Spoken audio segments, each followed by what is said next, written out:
Hey guys, I should have named this episode Projection because sometimes what I'm really doing in these videos is I am trying to stop you from making the same mistakes that I have made. And this one is called Money Pit Mandolins, and there is a reason for that. I don't care where you are in the United States. If you go to a swap meet, a flea market, an estate sale, you are going to run into a mandolin. And I've got a number of them here that I kind of want to talk to you about. But this is the shape. It's got a teardrop shape. It's got a pretty ornate tailpiece. It's got all these little hooks that turn one way or another. It's got a fairly small bridge. And it's got 8 strings, tuners, and this is the classic shape that you'll see. Some of them are ornate. They have the snail looking thing up here, and we're going to talk a little bit about this to give you enough. I'm hearing everybody drive by in their monster truck. I got aircraft pilots flying by in whatever the newest airplane is that breaks the sound barrier flying over my house. But anyway, let's talk a little bit about mandolins. And then I've got one that I picked up that's in great shape when you really get through what appears to be wrong with it. But let's start off with a mandolin that you are familiar with now. You all know the story of my daughter Tammy, and she would go up to the shop in Malibu and she would see some of the instruments that hang up in the rafters, the mandolins, the small banjos, the stuff that's just been deserted and not worked on. And it's that thing you're going to get to but you never do. But this thing was hanging up here. This is a Type A Gibson mandolin from 1915. Now, it was hanging up there because it was cratered in right here. These things tend to fold in on themselves. I've seen an L1 guitar and an L4 guitar just completely fold in right here. There's not a lot of wood between here, the side of the body, and that oval sound hole. By the way, this is what the Gibson instruments were set up like. The mando bass, the mandolins from Gibson had an arched top and an oval sound hole, and then the guitars had the Spanish style body, but they did not have F holes. They had an arched top and an oval sound hole, just like this. So when Orville Gibson was actually active in his shop in Michigan in the late 1800s, 1880, 1890, he was making these oddball, clunky instruments that were very ornate, had that snail looking thing, and then somebody come along and bought him out. 5 people bought him out, and he was kind of the technical person, and they industrialized the mass production of his instruments. At that time, there were a lot of cabinet makers, people coming into the country that were either master craftsmen or apprenticed for people who had great woodworking skills. So Orville Gibson comes in. He's got all these ideas. They don't want all the ideas. They want to get let's stop the ideas today and let's build that instrument and let's market it and sell it. And one of the things that they really were after were these mandolins. So people would go out. The next thing you know, the whole town would have a mandolin orchestra. This was one of those things. I've got a Gibson catalog from 1924. Now, there are no F-hole guitars in here. You know, the classic F-hole that you see on one of my arch tops like this. They look like a violin or a cello. And so this was before the Lloyd Loar-inspired instruments came out. But you see all these mandolin orchestras where people in the whole town would get together, and then of course somebody would get a guitar, a mando cello, a mando bass, several different guitars, and the whole premise is the mandolin has a sound of this, and then the octaves become deeper as you go up with bigger instruments, getting all the way to the mando bass. And on my channel, you've seen me show you a harp guitar, a mando bass, and a Gibson L4 from 1918. This mandolin was sitting up there, and Tammy didn't talk, but she would sit there and she would see it. And then one day, Fred said, "Take it home and start getting it ready to get put back together structurally." And of course, as soon as it came home, she knew that it came from Fred's. And that picture you see of her, this was her sign for Fred. Fred has a trach. He had some health issues and lost his voice, but she held it up and went like this. So this is in the family, and I'm just looking at it and making sure it's not squatting there, but it plays.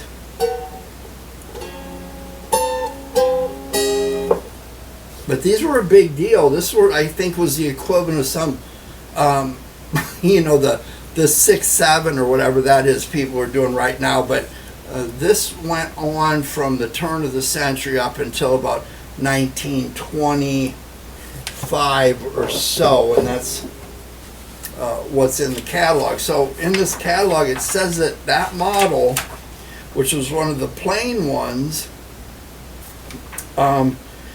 the style A right there was $50. $50 in 1924. And then of course they had more ornate ones. But the equivalent of $50 in 1924 now is $950. So when you're looking at the value of these Gibsons, you can find these for about $1,000 in the shape. It doesn't have the original bridge.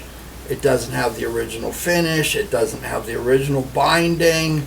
It does have the original tuners, and it's got some of the original hardware. And of course, I've junk piled it up by putting that piece of metal on there that says "good as gold."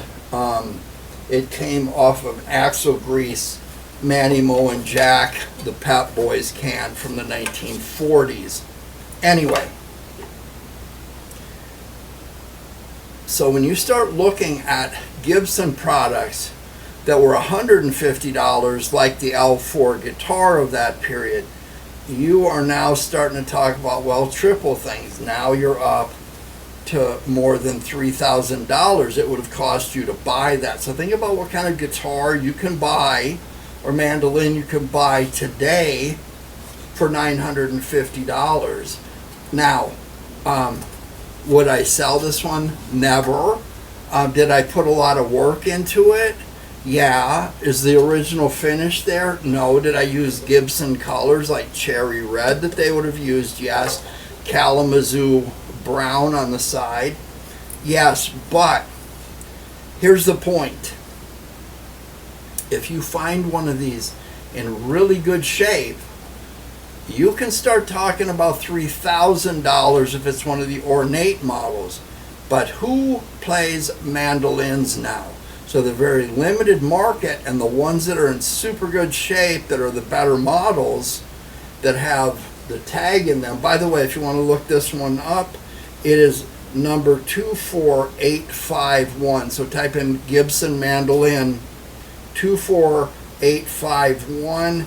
The original label is in there. It's kind of dirty. They make currency magnifiers. There are these little tiny things that you can go back and forth, shine a light, and you can look at where the impression of the pencil was, or see a little bit of glitter, and go from there. But if you find a mandolin that looks like this, that has a star and crescent on it, if that's real, you might be looking at one of Orville Gibson's original things. So that's very valuable. Now, let's look at the other side of the coin in terms of value. So, okay, mandolins did not always look like this. Headstock, yes. I just noticed that the mother of pearl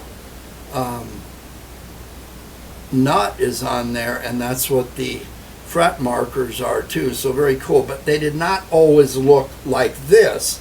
More likely some of the stuff that Healy Keen had and people like that, Washburn before that, would have been these potato bug looking things. Okay? Now, when you start seeing these at yard sales and swap meets, you start looking at, okay, I have the tuners.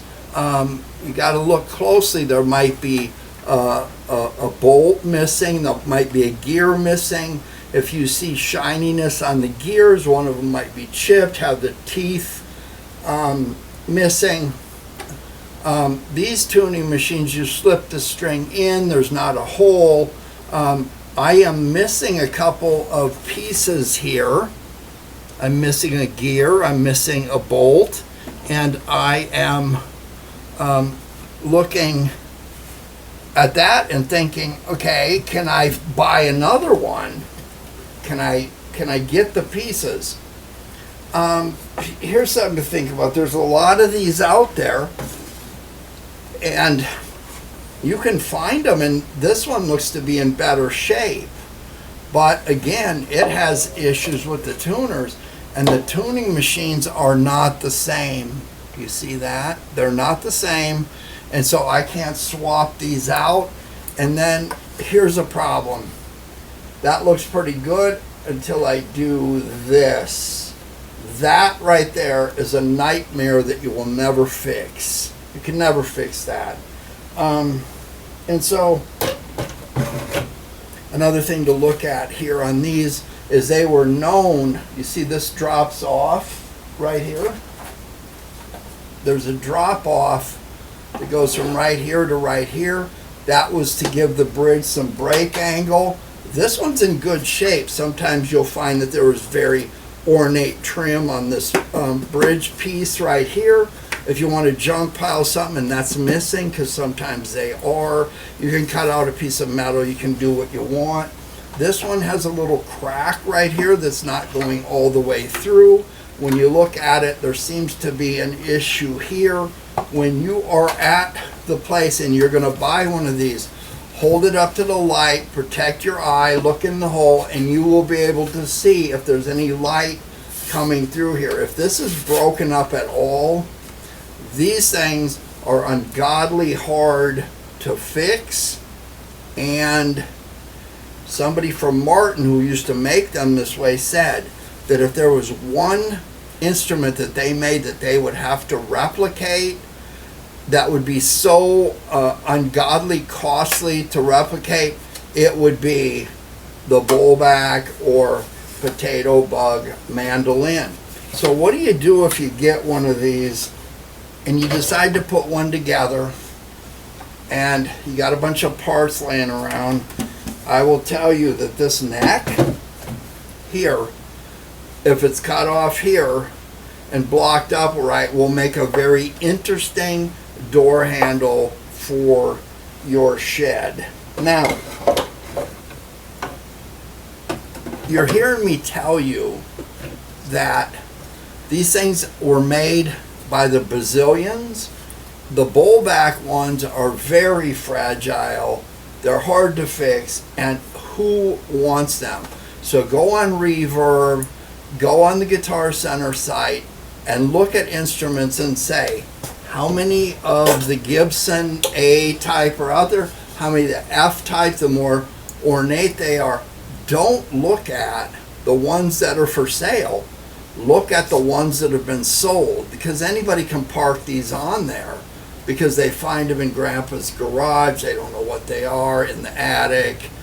And if they're aging and been on the site for a year or something, and you're seeing a price that you think is $2,800, $3,100, and it's just sitting there, that's not the price. It's what they sold for and whether or not there's somebody that wants to buy them. If you have an interest in finding one that you want to play, finding one in this kind of shape, I've done a couple videos. I will try to give you the playlist up there. I've shown you just about how to do just about anything with one of these. There is a lot of patchwork down in here. There's a locating pin on these that are a pain. But anyway, if this is what you're up to and you want to add this into your collection, if you're recording, you want something up at the cabin that you want to plink around on, this is great. Now, I've got one here that's very interesting, and it is more like the Gibson mandolin, certainly, than one of these here. Now, they make mandolins right now. You can buy one for a couple $100. You can buy them professional grade stuff for a lot more. But look at this. This looks great. It's got the sunburst. It's got ornate hardware there. It's got the bridge. It's got fancy tuners. They look to be brand new. Got the nut. Got everything, except here's what's wrong. The action is this high. Action is really high. You need to understand, mandolin action needs to be low. There's not a lot of room for forgiveness, stuff being warped, all that kind of thing. And so this is junk.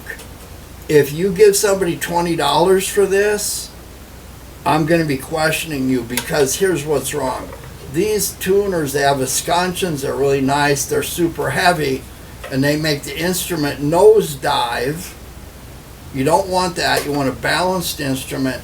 And then if you look close here, you're going to see, I want to make sure that we can get to the light and have our pointer.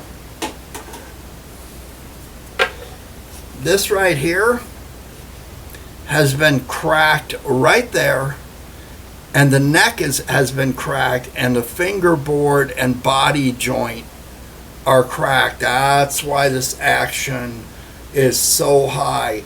Pulling this, trying to fix something, leveling this out, you're going to have junk. So if you want to be cool, take the tuners off of it, take the tailpiece off of it, the bridge, salvage this stuff for your next cigar box guitar build. But if you are giving somebody $50 for something like this, you can take triple that money or double that money and go in and find a used one or a brand new one of low quality like this one was. Now, let's get back to this one I'm telling you about.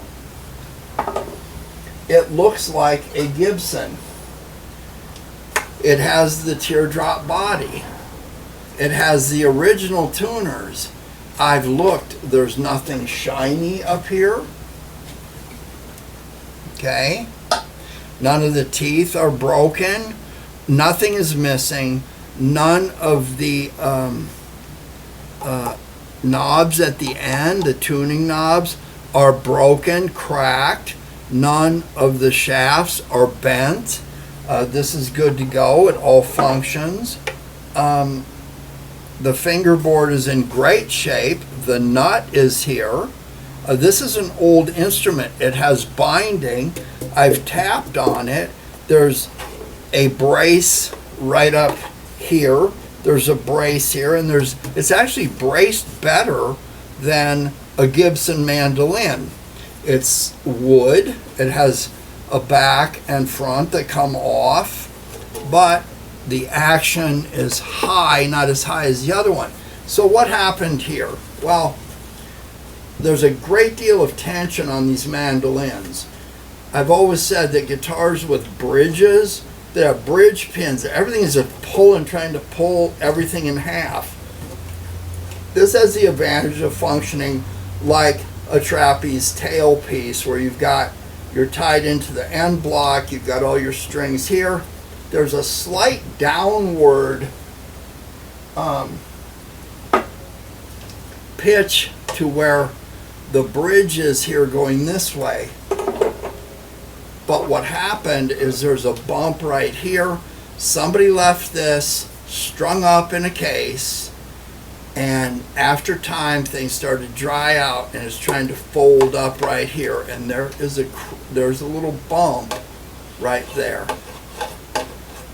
Binding looks good, it's not cracked, but when you look really close, you see the neck right there is loose. Watch. You see it moving back and forth. You can see the light. In fact, it's trying to come off, and it is loose all the way to here, to the fingerboard extension. You can watch it moving. You see that? Now, next thing that's wrong, and I've told you this about arch tops, you get guitars that are starting to bow where the back is coming off the guitar and it's breaking loose right there. You see that? You see the air? When that happens, the neck, as it's being pulled by the strings, is trying to do this, and when this moves this much, it turns into this much on your action. So this is actually a really, really good find, because there is a crack starting right there. I can't see through it if I put a light through it. It's really easy to put a flat light, one that shines up inside, turn out all the lights and watch if you can see a crack. I've told you about how when you're leveling fingerboards and you put your piece of, before you put your frets in, and you're looking to see if there's bumps and hops and relief on your fingerboard, that you can put the flat metal piece on there and shine a light to see if the only place you can see the light is in the fret slots. That's good. But as soon as I take the strings off of this, I'm going to be able to just pop this right off. I'm going to try to determine, does this need to be tapered back just a tad? We might be talking less than 0.5 millimeter, which would pitch this back up a little bit. And then I'm going to use hide glue on this part, because I may need to take this off at some point in the future. Somebody wants to fix it. But when you come to these body fixes, you're going to want to use tight bond, that's for sure. Now, I want to show you a little something here. These clamps here, these are cello clamps. You see there's 3 posts. The middle one is threaded, the other 2 just float. It's got padding on it like you see those walk-through clear curtains at the produce department or room at the big name warehouse store. But once I get this neck off of here, this is going to be nice and flat, so I can take a clamp here. I will steam this up, not too much, get the humidity up. I don't want to put steam inside of it, because then I'll knock loose the hide glue on the braces and that creates a monster. But I do want this to ease up a little bit. This has a little bit of a curve in it, and then I can clamp flat here and flat here, knowing that I'm on the top block and the bottom block. Pull this in where it needs to be. That'll take care of this weird stuff on the side. And once I get that on, I can take these cello clamps and put them off to the side of my other clamp. Yeah, anyway, it's just like this. If you see a set of these cello clamps, oh boy, get them, because you can also turn them. There's a part of a cello that slopes in like this, kind of like the waist of an arch top. You just turn them around and you can use them to clamp there. But we're going to make short work of this, and we're certainly not going to put a bunch of money into it, because when it's done, it's not going to be worth that much, but it's going to be the next best thing to having something dependable like this junk pile Gibson I put back together. Let's spend a little time on the bench and do the little bit of work that's going to be necessary to make this one a good one. Okay guys, I almost forgot to show you the before, because if I don't do it now, it'll be too late after. All right.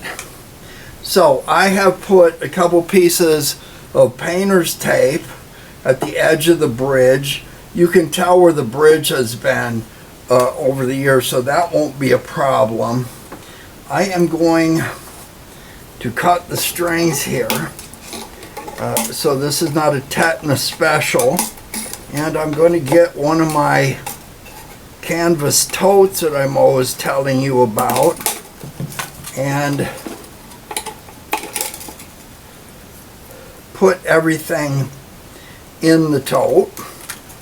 And we'll get these strings off of here. And I have a number of screwdrivers that are the right size. These are all flathead things here. So we're going to want to make sure that we don't use something that's too big or too small to get these off of here. But let me get these off so we can get down to here and what's going on with the neck. Now I want to show you something interesting in here. These are pipe cleaners. You might, if you're old enough, you might remember these. And someone put these around here so they wouldn't buzz against the tailpiece or whatever it is. And then they slide through here and hook in to these slots right here. When you buy your replacement strings, you want to make sure that they have these loops built into them so you don't have to do that yourself. Okay, now is the interesting part, because we can see that this is flexing right here, and there's a couple ways I can do this. I can heat this up with a gadget that I have that is a snowmobile block heater. So I can just basically take this, I have it on a heat control, I just put Granny's iron on here or something that's weighty and let this heat up for a few minutes.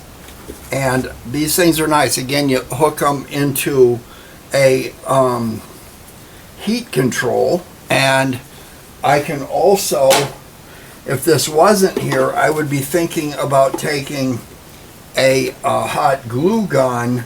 I'd want to put foil or something like that, or one of those heat shields made out of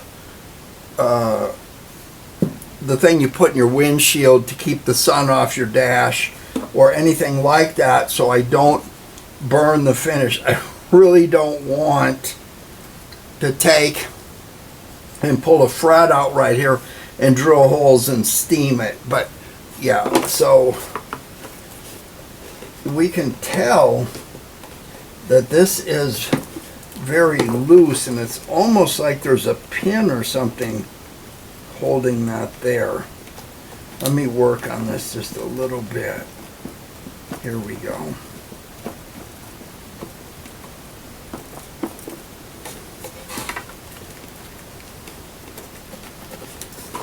Well, look at that. That is very interesting.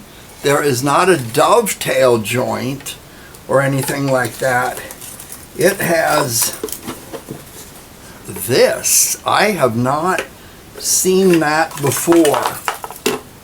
You see that? That is very interesting. So this body now is just a little bit longer than my average size clamp. I have steamed it up just a little bit, and we're just going to use one of these clamps. And what's nice is we can put it on the flat face of this and get it right in the middle, like so. And I'm going to squeeze that in just a little bit. Now I can see that there is a little bit left to pull in here. I want to do this nice and slow because this will try to break loose. It may crack here, it may crack somewhere else, but once we get that in there, we can always tighten it up a little bit. I am not going to glue it right away. I am going to put these clamps on here now. and see how everything is going to want to try to come together before I put glue on it, because I can have some steam around this and kind of look at how everything is clamping down and let it get used to what I'm doing to it before I start making things permanent. It's kind of what I'm getting at here.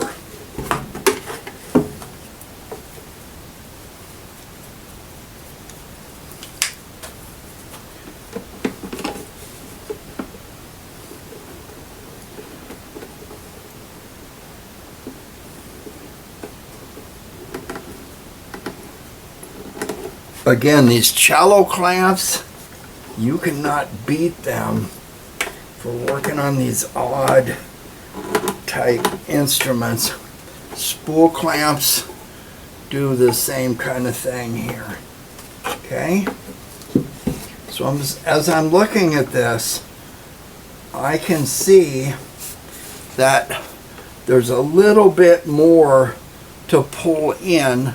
Now I don't have the clamp here that's pulling in this way up on the top. I just have it going on the side. They call this the rib, the side. And so the top is not clamped in because we don't want to put a gap in this crack that's starting already. And I can see that there's a couple little gaps that look to be stress cracks starting up there. Okay, let's have a look at this little hump right here. I've got a C-clamp with a piece of wood that's appropriate to the hump there. Remember, there's binding around it, and I've got a piece of painter's tape, so I can just slip that in under there, and I can put this here and pull that up. I need more hands, that's for sure. But again, this is another dampen it and start to pull down with the clamp and the two pieces of wood, and I can hear it starting to make some noise. So we'll just leave that alone and introduce some moisture here and there and give it another turn, quarter of a turn or so, and see how the wood reacts and try to flatten that out. Leave it clamped while we're doing the rest of all this. Okay guys, it is a couple of days later. We haven't glued anything yet. What I did do, whatever, is that little bump that was here on the top. I took this piece of lintless paper towel known as a Wipe All 80 and dampened it and put it here and pulled that down a little bit. We're going to keep doing that, but let's take a look at getting these cello clamps off of here, like so. And remember, we clamped everything down on the side here and then used the longer clamp here to try and pull that back in. And what do you know, it's not sticking out that much. So the first thing we are going to do is we're going to need to be able to keep this flat spot here as a means of using the long clamp to pull this in. So we've just gotten the wood to get used to that. I had a sponge in a soap tray. You've seen me do that before. And so this is more pliable to be glued. Once we get this done, I'm actually thinking about putting a binding on this top and bottom, and I need to make sure that everything is okay there. So I'm going to apply some tight bond here. I don't want this coming apart. We're going to, again, need to use this before we put the neck back on. And I'm going to put that neck back on with some hide glue so it could be removed in the future. So let me get the glue on this and clamp it up. All right, this Q-tip right here is going to be good because we can just slide it in here like so. Use a wedge if you have to or something. Get that ready. Have some damp cloth around so you can get the glue off. And the main thing here is before we put the cello clamps on, you don't want this part here to be up on the back. You want it to be on the ribs or the braces, the sides, excuse me, down below there. So that can be pulled, this can be pulled in and not be fighting against the top or the back, if you see what I mean. Okay.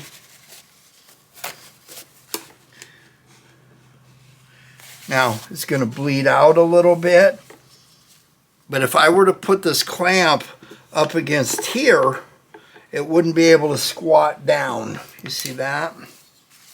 Okay, got a bunch of bleed out going on right here. We want to make sure that we get that out of the way. Okay, guys, it is the next day. I have pulled off the damp paper toweling, and I have had some movement there, and I've also separated the top here from where that edge was bowed up, and I've used hobo hot plate and a palette knife to get in under there and break that hide glue loose. Now there are braces in here, so I'm going to leave this alone for another day or so, and we're going to clamp this up with hide glue. And there's a little touch up to do here on a crack, a surface crack there that we're going to do. But I do have the European hide makers glue going on hobo hot plate there. That stuff has to be kept in a refrigerator when you're not using it, because if it's not, it will turn moldy. So we have put the clamp and tight bond on the part of the back that was loose here, and it's all tight, but it is time to put the neck on. Now I don't want to use tight bond for this. I want to put it on with good hide glue, so in case I have to take it out or off again, I can heat everything up. But you'll see that this is what it is. This slips in here like so. So I'm going to make sure that everything fits in, and I can clamp this down and get everything tightened up here and here. And one way to do that, if you can't clamp that neck heel, is you can take some cord and hook it on here and pull everything tight using the end piece, or you can come all the way around here and hook it into here and loop it back, but pull this in. We want to make sure that the hide glue is on the fingerboard extension. We can see that this is broke loose just a little bit. We want to make sure that's okay. I can put some hide glue in there with this palette knife and also make sure that there's nothing in the way here that's going to cause this to bump up or bow up, because all this needs to be nice and flat, or we will have an action problem. Now, when you're using hide glue and you're using a double boiler or something like that, you want to make sure that your hide glue comes to room temperature. You don't drop it from the refrigerator into the boiling water. And also, you don't want the hide glue boiling, because once that happens, it's not dependable. You really want the hide glue between 145 and 160 degrees when it goes on. So I've got 600 grit of paper. It's wet, dry paper. And I just want to run this over the edges here. So again, there's nothing sticking up where I'm going to have a bump or anything like that. I can curl this up around like so and run that around a couple times and make sure there's nothing on the edge. And we're going to do the same thing here. And then it's just a matter of opening up the hide glue and having a good brush that's nice and clean and brushing it on there. You don't have a ton of time with the hide glue before it starts to gel up and get set. That's why you want to leave it in a hot bath. Okay, so we're just going to put this on here like so. You've got about a minute while this is hot to get everything together, because it will start to gel up pretty quick. And I'm going to keep that clean. And I'm just going to put this here like so.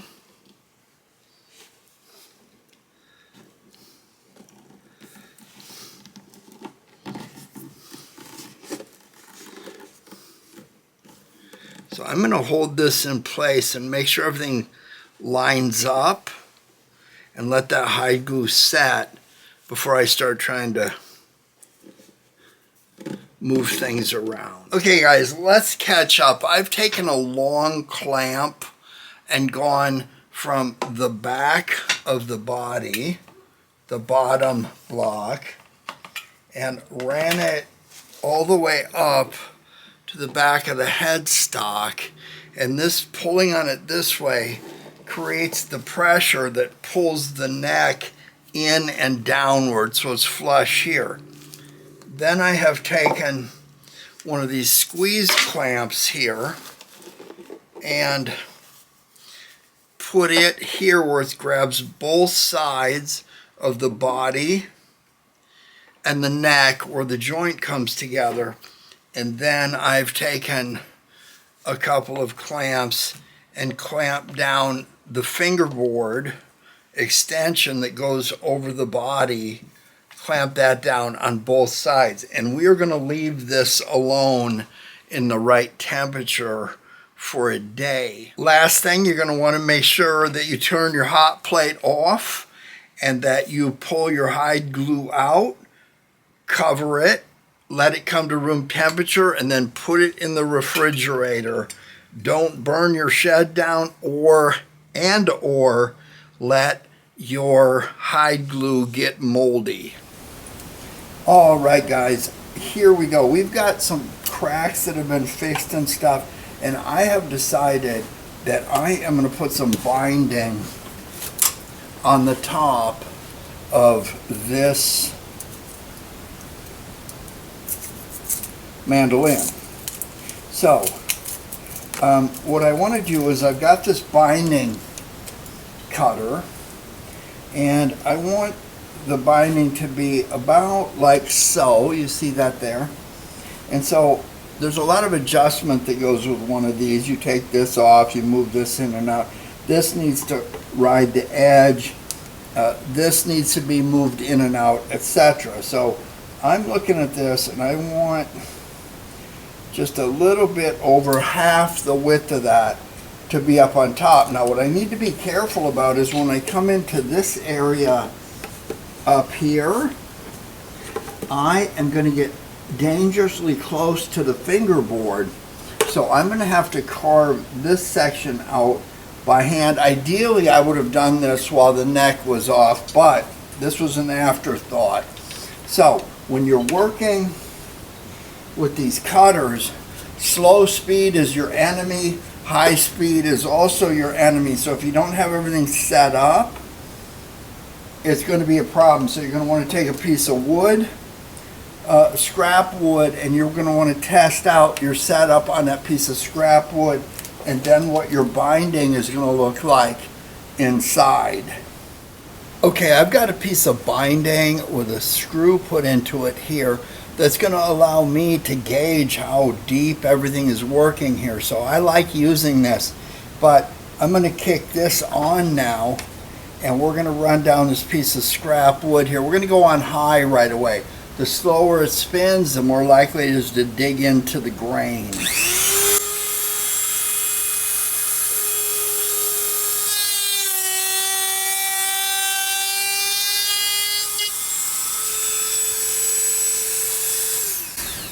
That seemed incredibly easy, but it can fool you. So I want a little bit sticking out here and a little bit up over the top. I can scrape it. I don't want it being pulled in and sinking and have an edge there where there's a ledge. So a little bit proud where you've got enough binding sticking out to scrape it. Okay, remember you got a guide here. It's of a certain size. You can't have that bottoming out past the edge of the instrument. So I've got this propped up. It's not clamped down super hard, but it is clamped down enough to keep things solid as we're working this, and it's just time to do it. Here we go.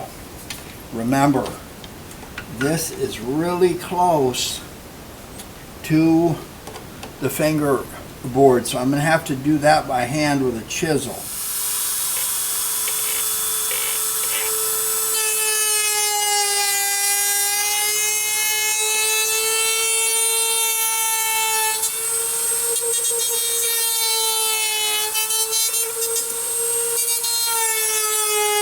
Okay, the adjustment for letting this in just a tad more is made by loosening this up with the Allen wrench and screwing that in, which will pull this down, okay, like so.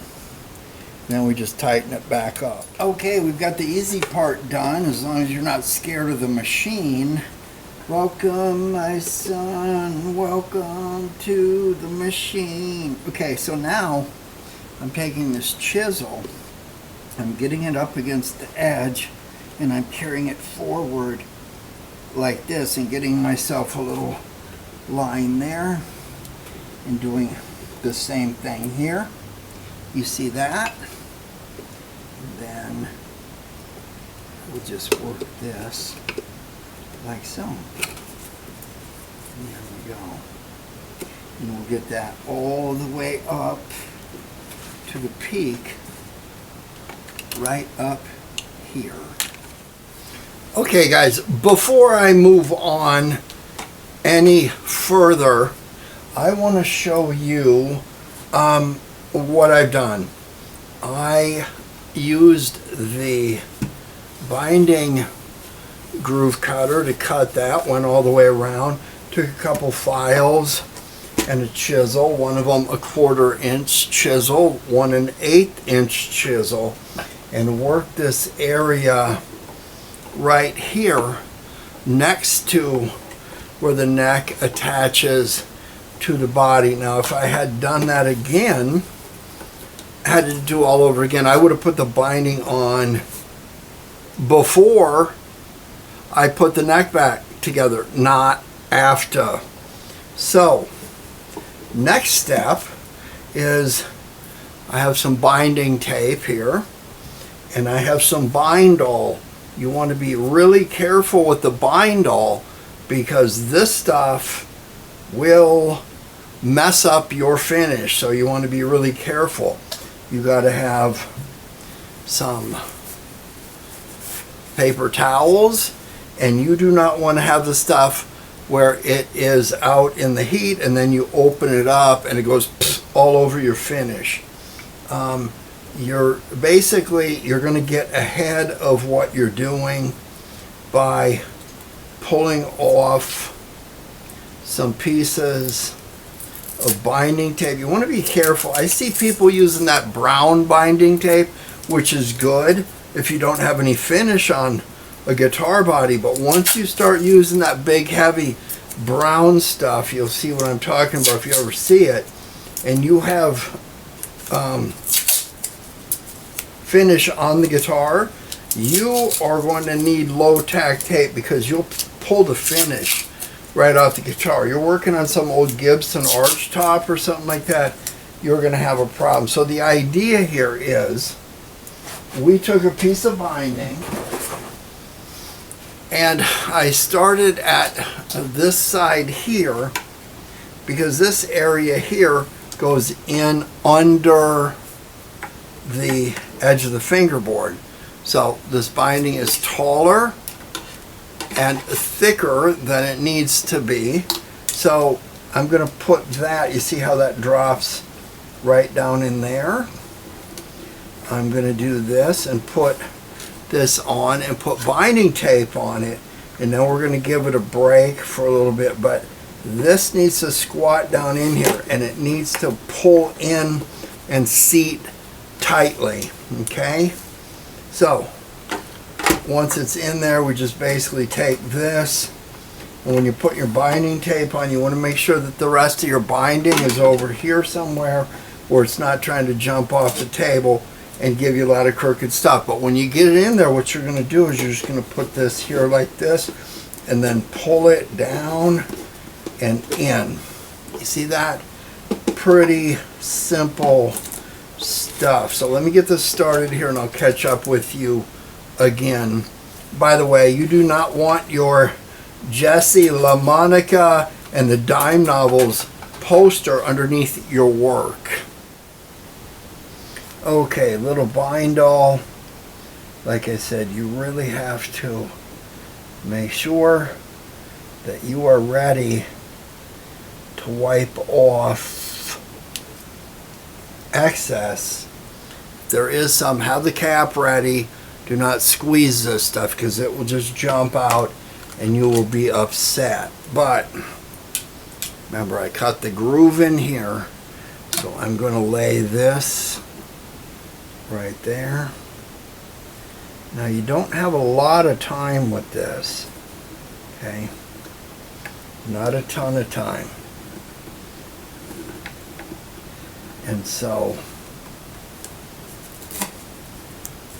you don't need to get way ahead of yourself. If you just need to do a couple of inches here to get this to sit down in here and pull down, then just take your time. I've got a lot of excess here that I can scrape off, okay? But I just want to make sure that I don't have some big gap here, because then I have to start over.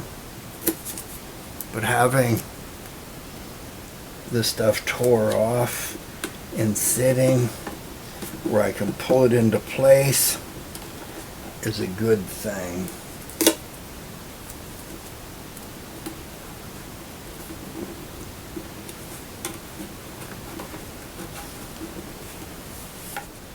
Alright, I'm just going to hold on to that for a few minutes, and the rest of this is just pretty easy, going around until you get over here, and then we're going to have to carve down that piece. See it in a bit. Alright, we've got everything braced up, everything is pulled in, it's sticking close. I got a little bit of touch up to do on a tad bit of bleed off right here, but we're back to the middle of the tail piece. We're going to let this dry up. We're going to take it all the way up to here, and we'll let that dry up, and then we'll get this little final piece in here.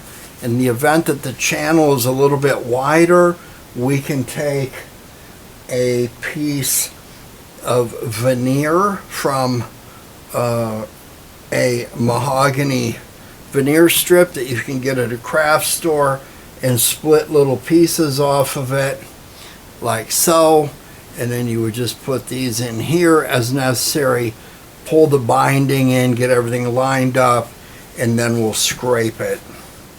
Okay guys, we have the binding on. It has dried. We came up, since the last time you saw us, we did this part, came up to about here, let it dry, and then once that was solid, we came up into this area here where this bend takes place. Wherever there is a waist or a bend or a steep curvature or radius, you are going to have some problems getting the stuff to stick. And so part of what we did, we meaning me, was took a piece of scrap wood and rounded the edge off. You see that right there? And then when I taped everything on, I can put that where that curve ends up, where everything needs to push down, and put a clamp on it. So now I'm going to take off all this binding tape, and I'm going to get this binding opened up, because there is quite a bit of scraping to do. You see there's that edge there, and over here I have already scraped that down. So you see the difference. We're going to use a number of tools. I've done some episodes on binding. I'll try to put a card in there. What I'm upside down.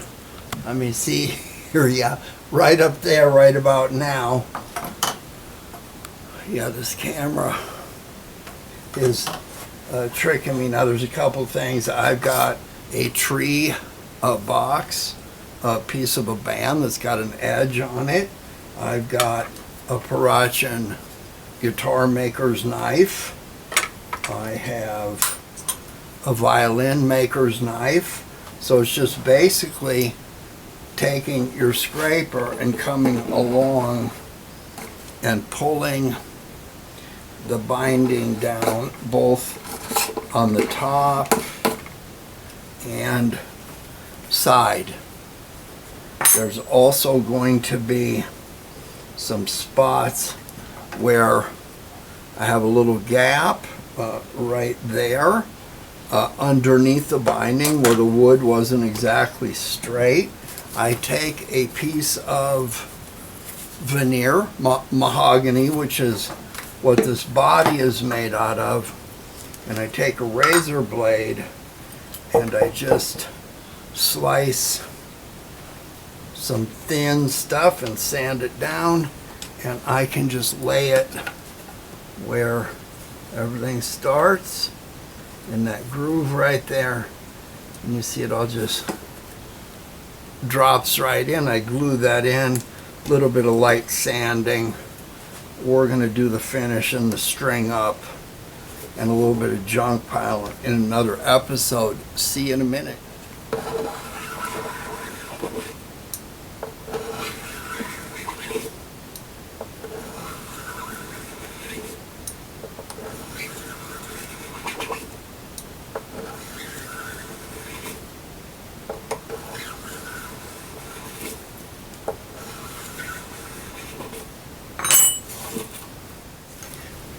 Let's jump back in here for a minute. I'm making great progress. Little hint, if I didn't tell you before, take one of these cheap razor knives, and before you get down to the flush with the body, you want to just tilt this back and lay this knife against the back side down in that little groove that still exists, and pull these little strands out. Also, when you're working on a mandolin or a guitar and you're using a different type of, a different color, take some of this and throw it in one of these glass jars, because at some point you're going to need to patch something or fix a crack, and you can take a little bit of this stuff and grind it up, and put some acetone in it and make a putty. Don't mix up the acetone ahead of time. Just grab what you need, like so, put it in a little dish, put acetone in it, and you will make some kind of, it's basically like binding Bondo. Yeah, but anyway, we're getting really close now to me closing this episode out with some unnecessary rhetoric. Okay guys, before I forget, I want to give a shout out to my friends in Greeno, Montana. That's right, cultural capital of the world. Okay, I decided that there's a little bit of work to be done with this, with some finish. I'm going to junk pile the headstock up and do a little bit of bridge work, and then we're going to French polish this. But at this point, guys, you can tell based on what the video looks like, I'm about 3 hours into this, and that's actual working, waiting for glue to dry, that kind of stuff. You really can't count that if you're running a repair shop. So let's just say that you're trying to get $50 an hour into your pocket to make a living. 3 hours, the minimum you're going to charge is, you know, closer to 200, so you can pay all your bills and stuff. But think about this. I saw one of these in a shop in Lakewood, Colorado, California. Oh, I'll bet you guys in Colorado really like that. Anyway, Lakewood, California, tomorrow's city today. That's actually their saying. And yeah, it's the cultural capital of the world as well.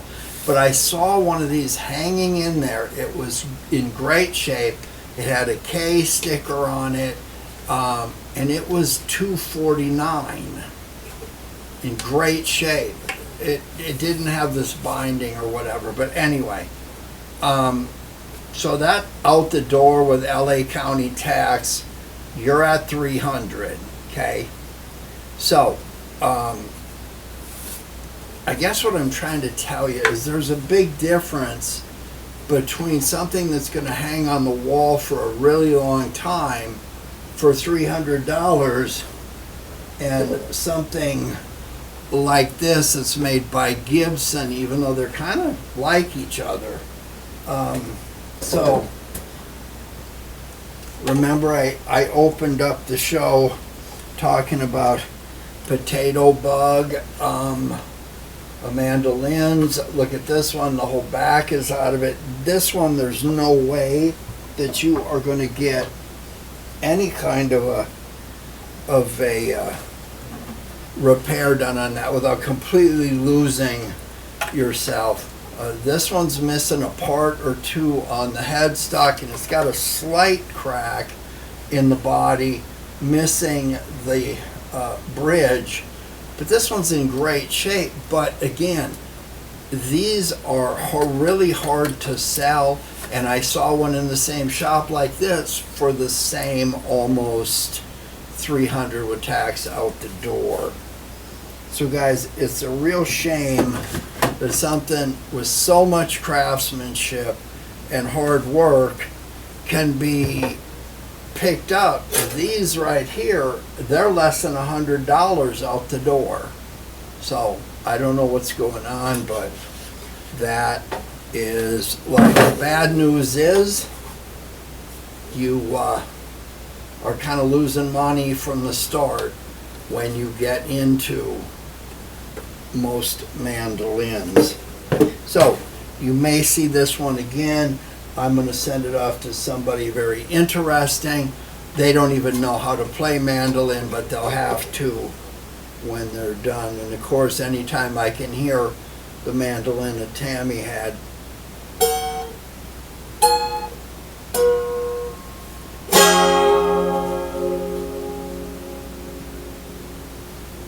that goes on forever. Okay guys, I will see you next time. I've got a couple cool things going on. We're still messing around with that OK Junk Pile 1942 K, and then I've got a new arch top with a Florentine cutaway, and you're gonna like the finish on this one. If you haven't given me a like and a subscribe, it's okay. Do what everybody else is doing. Embarrass yourself. Be part of the group.